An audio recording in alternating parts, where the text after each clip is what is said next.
والتين والزيتون وطور سينين وهذا البلد الأمين لقد خلقنا الإنسان في أحسن تقويم ثم رددناه أسفل سافلين إلا الذين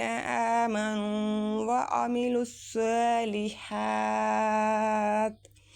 فلهم أجر غير ممنون فما يكذبك بعد بالدين أليس الله بأحكم الحاكمين